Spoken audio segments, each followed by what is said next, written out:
बहुत स्वागत है आप सभी लोगों का हमारे समृद्धि आईएएस के यूट्यूब चैनल पर। और अब की बार मेंस पार्ट सीरीज में, जिसके तहत हम जीएस के प्रश्न पत्र 1 से प्रश्न कराने वाले हैं। और आज का हमारा प्रश्न है, भारत में आंतरिक मानव प्रवास के कारणों एवं परिणामों की जो है वो व्याख्या करना है।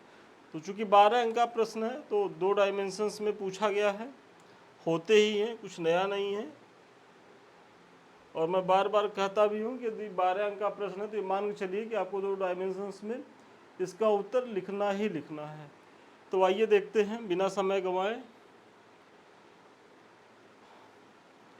भारत में आंतरिक मानव प्रवास के कारणों और परिणामों की जो है वो व्याख्या करनी है। तो सबसे पहले थोड़ा सा बताइए कि भाई प्रवास क्या होते हैं।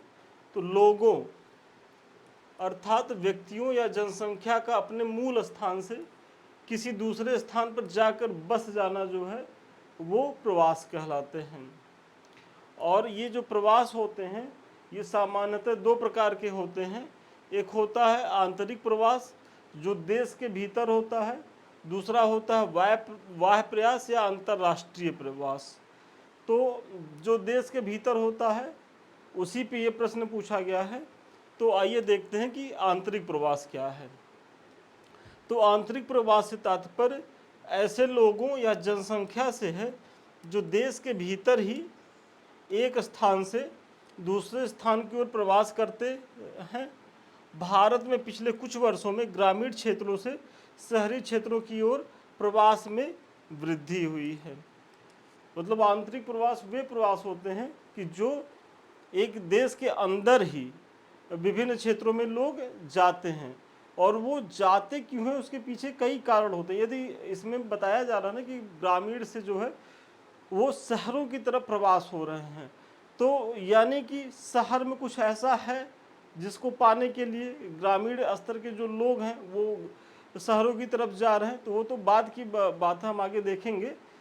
तो यही है कि कुछ कारण होते हैं और वो उन कारणों पे भी जो है जाना, और यही आपके प्रश्न का पार्ट भी है। तो देखिए भूमिका में ही जो है वो आप अपने प्रश्न के मूल डिमांड पर उतर गए हैं कि अब जो है यदि आंतरिक प्रवास हो रहा है, आप बता रहे हैं कि भाई ग्रामीण से जो है वो शहरों की तरफ लोग प्रवासित हो रहे हैं, मतलब जा रहे हैं। तो उसके पीछे क्या कारण है, तो आइए देखते हैं कि करके। आंतरिक प्रवास के कारण इसमें सबसे पहला है पुल फैक्टर कारक। यह उन कारकों को इंगित करता है जो प्रवासियों को किसी क्षेत्र की ओर आकर्षित करते हैं, जैसे कि नौकरी के अवसर एवं उच्च वेतन की उपलब्धता। भाई अगर कोई ग्रामीण व्यक्ति गांव में रह रहा है और वो शहरों की तरफ क्यों पलायित होगा, तो वही कि उसको जो है रोजगार के बेहतर अवसर मिल जाते हैं। कहाँ, तो शहरों में। और रोजगार के ही अवसर नहीं, उच्च स्तरीय सुविधाओं की भी उपलब्धता होती है, जैसे स्वास्थ्य की, शिक्षा की, ऊर्जा की और परिवहन की। और अगर देखा जाए तो सबसे बड़ा जो पुल फैक्टर है वो एजुकेशन है, क्योंकि यह एक ऐसी विधा है कि सभी इसके महत्व को जानते हैं। और चूंकि जो शहर होते हैं वो एजुकेशन के एक महत्वपूर्ण केंद्र होते हैं, इसलिए गरीब से गरीब व्यक्ति ये चाहता है कि जो हमारा बच्चा है वो शहर के कॉन्वेंट स्कूल में पढ़े, मतलब वो अच्छी शिक्षा प्राप्त करे। और उसके लिए वो कितनों भी भारी कीमत उसको चुकानी पड़े तो चुकाता है, क्योंकि वो जान रहा है कि यही जो है वो कल के हमारे बच्चे के भविष्य का सबसे निर्धारक तत्व है। इसके साथ साथ शिक्षा के अलावा हेल्थ एक बड़ा इशू है कि भाई लोग शहरों में क्यों रहना चाहते हैं, क्योंकि कभी भी कोई बीमारी हुई, कुछ समस्या हुई तो लोग तुरंत जो है स्वास्थ्य की सुविधाएं उनको उपलब्ध हो जाएंगे, अच्छे हॉस्पिटल उपलब्ध हो जाएंगे। और फिर आगे देखा जाए तो बहुत सारी जो आधारभूत संरचनाएं होती हैं कि भाई शहरों में क्या है कि ऊर्जा की उपलब्धता पर्याप्त मात्रा में सुनिश्चित रहती है, बैंकिंग सुविधाएं हैं। तो ये सारी जो सुविधाएं हैं वो लोगों को आकर्षित करती हैं, और ये सब जो होते हैं वो पुल फैक्टर आंतरिक प्रवास होते हैं। फिर नगरों में उद्योगों का संकेंद्रण है, अतः काम की बेहतर दशा है। वही बेरोजगार के अच्छे साधन हैं तो लोग रोजगार की तलाश में शहरों में आते ही आते हैं। और दूसरा क्या कारण है कि पुश फैक्टर कारण, कि भाई वे कारक हैं जो किसी व्यक्ति को मूल स्थान छोड़ने और किसी अन्य स्थान पर प्रवास करने के लिए मजबूर करते हैं। मतलब पुल फैक्टर वो कारक होते हैं जैसे शहर की, वो अपनी तरफ आकर्षित करते हैं। पुल माने खींचना, मतलब तो वही है कि भाई शहर क्यों अपनी तरफ खींचते हैं, क्योंकि वहाँ शिक्षा की सुविधा है, स्वास्थ्य की सुविधा है, रोजगार की सुविधा है। तो ये सारी सुविधाएं जो होती हैं वो पुल फैक्टर कारक होते हैं शहरों के पास। इसी तरीके से पुश फैक्टर कारक क्या होते हैं कि मतलब पुश माने होता है ढकेलना। तो गांव लोगों को क्यों शहरों की तरफ जो है वो पुश कर रहा है, यानी कि गांव में कुछ कमियां होंगी तभी तो लोग गांव को छोड़ करके शहरों में जा रहे हैं। तो अब उनकी जो है हम एक एक करके देखते हैं। तो सबसे पहली चीज़ वही कि जो शहरों में जिसकी अधिकता है वही ग्रामीण स्तर पर उसकी जो है निम्नता है। तो रोजगार के अवसर की कमी, भाई अगर देहात में भी रोजगार के अवसर उपलब्ध हो जाए, जैसे वर्तमान में जो यूपीए गवर्नमेंट है, जब मनमोहन सिंह की सरकार थी तो एक बहुत ही महत्वपूर्ण योजना आई थी उस समय मनरेगा का। तो मनरेगा ने जब उसका एक विस्तृत आकलन किया गया तो देखा गया कि जो ग्रामीण स्तर पर अकुशल मजदूरों का जो पलायन था शहरों की तरफ, मनरेगा के आने के बाद काफ़ी हद तक जो है वो रुक गया। क्यों रुक गया? क्योंकि उनको अपने गांव के 2-3 किलोमीटर के, मतलब 5 किलोमीटर के रेडियस में ही जो है काम मिल जाता था और उसका एक सम्मानजनक पारिश्रमिक मिल जाता था। अब ये तो नहीं कह सकते कि जितना शहरों में मिलता उतना पारिश्रमिक मिलता था, लेकिन चूंकि गांव में रह करके वो जो एक अच्छा अमाउंट पा जाते थे तो वो शहरों की अपेक्षा ज़्यादा बेहतर था। क्योंकि शहर में अगर हो सकता है कि भाई कोई जो दिहाड़ी मजदूर है एक दिन में 500 पा जाए, मनरेगा के तहत 300 पाएगा, लेकिन चूंकि वो गांव में रह रहा है ना, तो गांव में जब रहेगा तो उसको रेंट के लिए नहीं देना पड़ेगा, फिर उसको खाने पीने की वो महंगाई का सामना नहीं करना पड़ेगा जिस महंगाई का सामना जो है शहरी मजदूर करता है। तो ये सारी चीज़ें उसके फ़ायदे में रहेंगी और यही एक बड़ा कारण है कि जो मनरेगा ने ग्रामीण पलायन को रोका। फिर आधारभूत संरचनाओं का अभाव है, भाई जो शहरों में भर भर के है वो देहात में नहीं है, तो ये भी एक बड़ी समस्या है जो पुश फैक्टर के तहत आएंगे। सुरक्षा संबंधी चिंताएं हैं जैसे जातीय, धार्मिक, नस्लीय या सांस्कृतिक विविधता। भाई गांव में ये सब चीज़ें आप व्यापक स्तर पे पाएंगे कि जो जातीय जो जातीय विकृतियां हैं उसकी जो गहरी पैठ अभी भी गांव में है, शहरों में ये आप एकदम नहीं पाएंगे। क्योंकि शहर में क्या है कि फ्लैट संस्कृति है, आप के सामने वाले फ्लैट में हो सकता है कि आप पंडित जी हैं, अगले में शेड्यूल कास्ट का कोई व्यक्ति हो, ट्राइबल कास्ट का, और कोई दिक्कत नहीं है, लोग मिलजुल करके रहते हैं एक सोसाइटी में और कभी ऐसी कोई भाव। लेकिन देहात में अभी भी ये सब चीज़ें प्रभावी हैं। नस्लीय या सांस्कृतिक विविधता जो है वो जितना देहातों में देखने को मिलेगी वो शहरों में नहीं मिलेगी। फिर पर्यावरणीय कारक है कि भाई बाढ़ है, सूखा है, चक्रवात है, भूस्खलन है आदि जो है, तो उससे भी जो है जो हमारे गांव हैं वो प्रभावित हो रहे हैं और इसीलिए लोग बेहतर जीवन की तलाश में शहरों की तरफ जा रहे हैं। तो शहर जो है वो पुल कर रहे हैं और जो गांव है वो पुश कर रहे हैं। तो ये है भारत में आंतरिक प्रवास का यदि परिणाम देखा जाए। अब आपने तो यहाँ आंतरिक प्रवास का कारण बता दिया, अगर इसके परिणामों पे देखा जाए तो चूंकि लोग कम अवसरों वाले क्षेत्र से अधिक अवसरों वाले क्षेत्र की ओर प्रवास करते हैं, जिससे लाभ एवं हानि दोनों प्रकार के प्रभाव दिखाई देते हैं।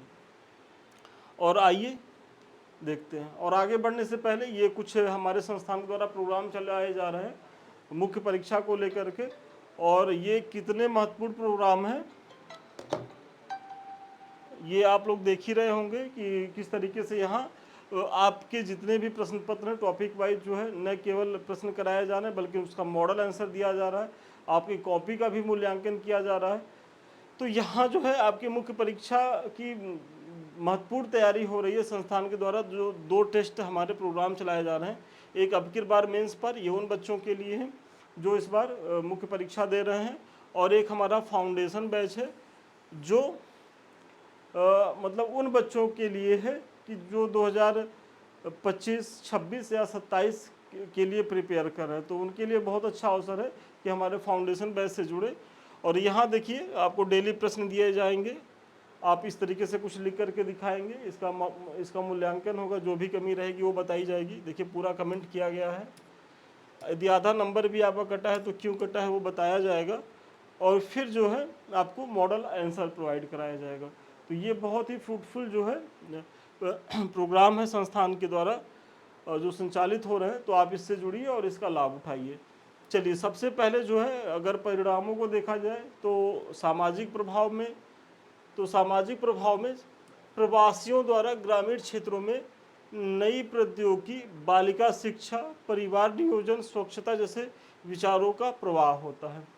मतलब भाई जो लोग गांव से प्रवासित होकर के शहरों में जाते हैं और जब उस तीज त्यौहार में या किसी फैमिली फंक्शन में जब वो गांव जाते हैं तो वहाँ जो है इन चीज़ों का प्रसार करते हैं, जैसे नई तकनीकी के बारे में लोगों को बताते हैं, बालिका एजुकेशन के बारे में, फैमिली प्लानिंग जो परिवार नियोजन की चीज़ें होती हैं, या स्वच्छता जैसे विचार जो हैं जो वो शहरों से सीख करके जाते हैं, वो अपने गांव के लोगों को उससे अवेयर करने का प्रयास करते हैं। तो ये एक बड़ा सकारात्मक प्रयास है आंतरिक प्रवास का। फिर प्रवासियों द्वारा सांस्कृतिक क्रियाकलापों का आदान प्रदान होता है, जिससे संकीर्ण विचारों में कमी भी आती है। भाई क्या है कि जो अगर शहर में जो प्रवासी रह रहे हैं तो शहर में तो ऐसा तो है नहीं कि एक ही जात धर्म के लोग एक जगह रह रहे हैं। जैसे गांव के स्तर पे टोला बट्टा होता था कि ब्राह्मणों का टोला, ये कुर्मी टोला, ये यादव टोला, ये हरिजन टोला है। शहरों में तो ऐसा होता नहीं है भाई, शहरों में तो ऊपर नीचे या आमने सामने की फ्लैट वाली चीज़ें होती हैं, और विश्वास करिए कि सब लोग इस तरीके से घुल मिल के रहते हैं, किसी भी फंक्शन में कोई भी चीज़ रहता है तो लोग पार्टिसिपेट करते हैं। तो एक तरीके से सांस्कृतिक एकीकरण का जो है यहाँ देखने को मिलता है। और यहाँ इसलिए भी इसकी चीज़ें बहुत व्यापक दिखाई देती हैं क्योंकि शहर में क्या है कि कोई बिहार का है, कोई उत्तर प्रदेश का है, कोई बंगाल का, दिल्ली में ही जहाँ हम लोग रह रहे हैं जिस सोसाइटी में, तो वहाँ तो बहुत से क्षेत्र विशेष के लोग रहते हैं और वो अपने रीति रिवाजों को मनाते हैं, तो उससे हम लोग भी बहुत कुछ सीखने लग गए हैं। भाई हमारे मोहल्ले में जो है पंजाबी लोग की भी अधिकता है, तो हम लोग पंजाबी जो त्यौहार होते हैं उनको भी इंजॉय करते हैं। बंगाली लोग भी हैं तो बंगालियों की भी चीज़ों को देखते हैं, और जो हमारे यूपी बिहार की चीज़ें हैं उससे हम लोग उनको अवगत कराते हैं। तो ये जो एक सांस्कृतिक एकीकरण का प्रयास है, तो ये एक पॉजिटिव प्रयास है, तो आप इसको दिखाएं। फिर प्रवासन से जो है मानसिक क्षितिज का विस्तार होता है। सबसे महत्वपूर्ण पॉइंट है कि जब आप देश दुनिया में जाएंगे, मतलब चूंकि यहाँ आंतरिक प्रवास हो रहा है तो देश की ही बात कर लीजिए। भाई अगर कोई पूर्वी उत्तर प्रदेश का कोई एक व्यक्ति है, बहुत पिछड़े ज़िले से आता है, और अगर वो केवल अपने पूरे भारत में ही नॉर्थ से ईस्ट से वेस्ट सारी जगह देख ले, साउथ तक, तो उसको कितनी भाषाओं, कितनी बोलियां, कितनी सांस्कृतिक विविधता की एक पहचान होगी, और उसका जो मानसिक जो विस्तार होगा वो कितना विस्तृत होगा, मतलब मानसिक क्षितिज उसका फैलेगा। तो वही चीज़ें हैं। यदि आप अपने घर तक सीमित रहेंगे, अपने क्षेत्र तक सीमित रहेंगे, तो आपके अंदर क्षेत्रीयता की भावना का विकास होगा। यदि आप पूरे देश में घूमेंगे तो आपके अंदर राष्ट्रीयता का भावना का विकास होगा। तो ये अंतर है चीज़ों को लेकर के। तो ये सारी जो चीज़ें हैं वो पॉजिटिव चीज़ें हैं। हालांकि कुछ नकारात्मक परिणाम भी दिखाई देते हैं, जैसे लोगों में सामाजिक निर्वात व खिन्नता की भावना पनपने लगती है, जो अपराध एवं हिंसा को जो है वो बढ़ावा देते हैं। और ये उन लोगों में विशेषकर फैलती है कि जो मजदूरी तबके के लोग होते हैं, जो गांव से शहरों में तो आ जाते हैं लेकिन बहुत दयनीय स्थिति में रहने को मजबूर होते हैं, वही झुग्गी झोपड़ी में परिवार से अपने कटे रहते हैं। तो और बहुत ही जो है एक तरीके से बहुत कठिन जीवन जीते हैं 4 पैसा बचाने के लिए। तो उन्हीं लोगों में कहीं न कहीं ये दुर्व्यसन भी आते हैं, ये समस्याएं भी आती हैं, और यहीं से जो है एक आपराधिक चीज़ें भी पैदा होती हैं। तो ये एक नकारात्मक परिणाम हो गया। फिर जनांकीय परिणाम क्या है कि प्रवास से देश के अंदर तथा विदेशों में जनसंख्या का पुनर्वितरण होता है। जैसे ग्रामीण से नगरीय प्रवास से नगरों में जनसंख्या की जो है वो वृद्धि हो जाती है, जिससे जनांकीय संगठन व संरचना पर प्रतिकूल प्रभाव पड़ता है। और वर्तमान में आप देख रहे होंगे कि जो नगरीयकरण है भारत में भी विश्व में भी बढ़ रहा है। और वो मैंने नगरीकरण के टॉपिक पे डिटेल से कराया भी है, यदि आप लोगों ने अभी तक नहीं देखा होगा देख लीजिएगा। तो जो शहर है, जो शहरों पर एक अतिरिक्त बोझ पड़ रहा है प्रवासियों का, उससे शहर जो है वो हाँफते हुए नजर आ रहे हैं। भाई एक सीमित आधारभूत संरचना है, ऐसा तो है नहीं कि भाई शहर के पास इतना कुछ है कि सबको जो है वो अडाप्ट करते चले जाएंगे। और यही कारण है कि जहाँ शहरों में आप देखेंगे एक तरफ बहुत बड़ी बड़ी हाईटेक बिल्डिंगें हैं, तो वहीं खूब व्यापक स्तर पर मलिन बस्तियों का जो है वो भी निर्माण देखा जा रहा है। तो ये दोनों चीज़ें साथ चल रही हैं। तो और वो क्यों चल रही है? क्योंकि वही कि जनसंख्या का बहुत ज़्यादा संकेंद्रण एक ही जगह हो जा रहा है। फिर ग्रामीण आबादी घटने लगती है, ऐसे में गांव जो है वो वीरान होने लगते हैं। एवं शहरों पर अतिरिक्त बोझ, भाई अगर कहीं अतिरिक्त बोझ पड़ रहा है तो कहीं का बोझ कम हो रहा है। और वो बोझ कहाँ का कम हो रहा है? गांव का। वर्तमान में यदि आप गांव में, हम लोग तो चूंकि गांव से जुड़े रहे हैं, और जब शहर में रहते थे बस्ती गोरखपुर में, और जब अपने गांव जाते थे तो उस समय बचपन में देखते थे गांव बहुत ज़्यादा चहल पहल गुलजार रहता था। वर्तमान में कोई फैमिली फंक्शन हुआ, कुछ हुआ, तीज त्यौहार में जब जाते हैं तो गांव में वो रौनक नहीं दिखती है। क्यों नहीं दिखती है? क्योंकि अब जो लोग हैं वो गांव से पलायित हो गए हैं बेहतर एजुकेशन के लिए, स्वास्थ्य के लिए, रोजगार के लिए शहरों की तरफ, और उनका गांव आना जाना ही कम हो जा रहा है। ऐसे में गांव में रह कौन जा रहा है? आज आप जाएंगे गांव में तो गांव में देखेंगे एक बड़ी आबादी बुजुर्गों की रह रही है, या आश्रित पत्नियों या बच्चों की है। और वो उन्हीं की पत्नी बच्चे गांव में रह रहे हैं जिनका हस्बैंड जो है वो शहर में उनको उनके लिए अफोर्ड नहीं कर पा रहा है कि भाई शहर में वो रखने की कंडीशन में नहीं है। तो ऐसे में देखा जाए तो समस्या तो उन बूढ़े माँ बाप के लिए भी है कि भाई उनका जो बेटा है, जो एक तरीके से बुढ़ापे की लाठी होता है, वो कहाँ है? रोजी रोटी के चक्कर में शहर में जीवन जी रहा है।